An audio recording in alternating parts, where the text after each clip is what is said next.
99। 99। थोड़ा सा स्कोर कम रहा, क्या रीज़न? आपको थोड़ी कहाँ कमी लगी? मैथ में थोड़ी सी कमी। मैथ्स में लगी।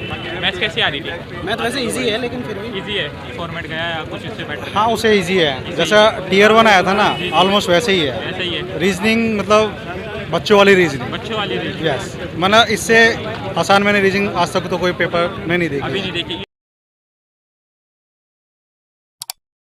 एग्ज़ाम अच्छा था, बहुत अच्छा था एग्ज़ाम। हाँ एक्सपेक्ट जो किया था वैसे ही फॉर्मेट गया है या कुछ इससे बेटर? हाँ उसे इजी है, जैसा टीयर 1 आया था ना ऑलमोस्ट वैसे ही है। ऐसा ही है, रीजनिंग मतलब बच्चों वाली रीजनिंग। बच्चों वाली रीजनिंग। यस, मतलब इससे आसान मैंने रीजनिंग आज तक तो कोई पेपर में नहीं अभी देखी। नहीं देखी। ये मेंस का है जबकि ये मेंस है और उम्मीद नहीं करा था कि इतनी इजी रीजनिंग आएगी। जैसे उम्मीद करके आप करके आए थे, फियर होगा आपके में ये पैटर्न चेंज है? अभी मैं क्या नाम है, जैसे टेस्ट लगाता हूँ, बहुत सी साइड है उसके टेस्ट लगाता हूँ, तो उसके अकॉर्डिंग जो है ना रीजनिंग उनमें थोड़ी टफ थी, उसमें अच्छी रीजनिंग थी। अच्छा। बट यहाँ पे तो वो लेवल थी ही तो नहीं। लेवल ही लो लेगा। और बहुत लेवल लो।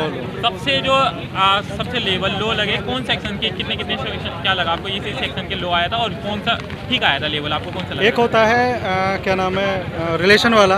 जी। रिलेशन वाला बहुत इजी था, और जो वर्ड्स अरेंजमेंट होते हैं वो भी क्वेश्चन है, सिटिंग अरेंजमेंट है वो भी कोई ज़्यादा टफ नहीं था। और डायग्राम की बात करें, इसमें कितने आ रहे थे फिगर वाले?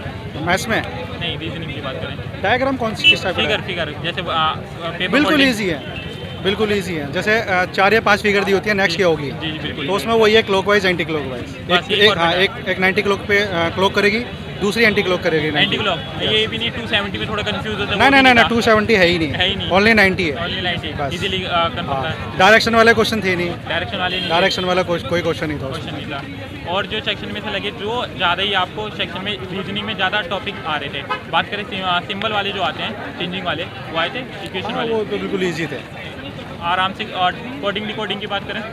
कोडिंग डिकोडिंग मैंने शायद एक क्वेश्चन देखा था, वो भी इजी था, Easy था। +1 था उसमें। अगर 1 एस है तो एस की जगह यू आएगा, मतलब नेक्स्ट टी को छोड़ दो। नेक्स्ट हर पैटर्न में 1+ का। और बात करें कुछ ऐसा स्क्वायर क्यूब वाले जो कोडिंग डिकोडिंग आते हैं, ऐसे वाले क्वेश्चन देखने को मिले थे? जैसे 1 का स्क्वायर, 2 का स्क्वायर, जो सीरीज नहीं नहीं नहीं, ऐसा कुछ सीरीज नहीं। वाले नहीं नंबर से एक ही क्वेश्चन आया था बस। कौन सा आया था? नंबर से कोई था, उसमें कुछ एक माइनस हो रहा था, माइनस 127 समथिंग माइनस हो रहा था तीनों में, तो उसका एक मिसिंग नंबर था वो। ये तो आपने रीजनिंग की बात करी। बात करें जीएस में कैसे पैटर्न देख रहे थे? जीएस का थोड़ा सा मतलब ठीक ठाक था। ठीक है। मतलब करंट ज़्यादा है या हिस्ट्री पॉलिटी स्टैटिक जी के ज़्यादा है? पॉलिटी का तो 2 क्वेश्चन आए थे, पॉलिटी का। 2 क्वेश्चन थे। पॉलिटी का 2 नहीं 3 क्वेश्चन थे। एक क्वेश्चन? हाँ, एक क्या नाम है, जो सुप्रीम कोर्ट हाई कोर्ट को एक रिट जारी करता है, उसका आर्टिकल कौन सा था, है ना। और एक हमें हर जगह घूमने की आज़ादी जो होती है, फ्रीडम वाली, हम किसी भी रोड पे घूम सकते हैं, किसी भी पब्लिक ट्रांसपोर्ट पे यूज़ कर सकते हैं, उसका क्वेश्चन था। और एक और मुझे हाँ, एक वो था, एक बिल होता है जो सिर्फ क्या नाम है राज्यसभा में दोबारा से उसको हम कंसिडर नहीं करते, पारित नहीं करते हैं, उनमें एक बिल था। 3 क्वेश्चन ये थे। बाकी करंट अफेयर का मुझे नहीं लगा कोई भी क्वेश्चन, करंट अफेयर का कोई कोई। स्कीम आई हो? हिस्ट्री का एक ही क्वेश्चन था, वो जो मतलब बेकार से क्वेश्चन। ज्योग्राफी से था कोई या? नहीं, ज्योग्राफी से कोई क्वेश्चन नहीं। साइंस में लिखे थे कुछ? बाकी साइंस का था, साइंस की डिस्कवरी पे ज़्यादा था। डिस्कवरी पे हाँ, कोई एक गैस का लॉ है, उसका कब वो पारित हुआ था, एक कोई साइंटिस्ट थे ऑस्ट्रेलिया के, उन्होंने उनको कब नोबेल मिला था, वो था। और ऐसा कोई नहीं आया था जैसे कि लाइट से हो, इलेक्ट्रिसिटी फॉर्मेट, ऐसा कुछ? नहीं नहीं, ऐसा कुछ नहीं आया। ऐसा बायो से कुछ रिलेटेड हो? बायोलॉजी से एक क्वेश्चन आया था, कौन सा? वो जो पानी में रहते हैं ना जो बंदे, उनको क्या बोलते हैं पानी का, वो जल कैटेगराइज चक्र करते हैं। इकोनॉमिक्स से कोई था क्वेश्चन? इकोनॉमिक्स से या आरबीआई से या नाबार्ड से कोई? नहीं नहीं नहीं, ऐसा कोई क्वेश्चन नहीं, कोई क्वेश्चन और अपने कोई पड़ोसी देशों से एक्सरसाइज से? नहीं नहीं नहीं नहीं, वो ऐसा कोई क्वेश्चन नहीं। बात करें जो नॉर्मल सबसे आसान आपने बताई, मैथ्स नॉर्मल आ रही है। मैथ्स, हाँ मैथ्स नॉर्मल थी। मैथ्स का ऐसा नहीं है ज़्यादा कैलकुलेटिव हो, बस कॉन्सेप्चुअल थी। डेसिमल में कुछ वैल्यू थी या नहीं नहीं, डेसिमल में कोई वैल्यू कोई वैल्यू नहीं, नॉर्मल? मैथ मॉडरेट है या टफ था? थोड़ा मॉडरेट, ईजी बिल्कुल। और मैं ईजी, हाँ रीजनिंग मेरा रीजनिंग और आपका मैथ बिल्कुल ईजी। एडवांस का लेवल कितना लग रहा था आपको? एडवांस का लेवल कौन सा? एडवांस में मैथ्स में मैथ्स में 2 या 3 क्वेश्चन देखने को मिले, वो भी ज़्यादा टफ नहीं थे, वो फार्मूला बेस्ड थे या थोड़ा घुमा? फॉर्मूला बेस्ड थे। फार्मूला बेस्ड कौन सा था?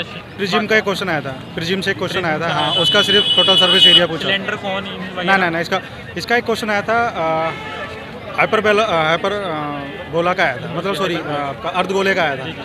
अर्धगोले का वॉल्यूम दिया हुआ था, उसको हम सिलेंडर में डालेंगे, सिलेंडर की मेजरमेंट दी हुई थी, हाइट और उसकी रेडियस दी हुई थी, बस वो उसके वॉल्यूम इक्वल करके वॉल्यूम करना है और कुछ खास वॉल्यूम इक्वली होगा बस बस ओके ओवरऑल आपका कैसा हुआ एग्जाम में? तो कितना अटेम्प्ट किया? गुड अटेम्प्ट कितना था आपका? गुड अटेम्प्ट तो मुझे इतना याद नहीं है, बट मेरी जो होती है, मेरे मैथ्स और रीजनिंग स्ट्रॉन्ग रहती है, वो मेरे मैं उससे बिल्कुल सेटिस्फाइड हूँ, बिल्कुल अच्छी है। तो ओवरऑल आपने जो अटेम्प्ट करे कितने अटेम्प्ट करे 150 आउट ऑफ?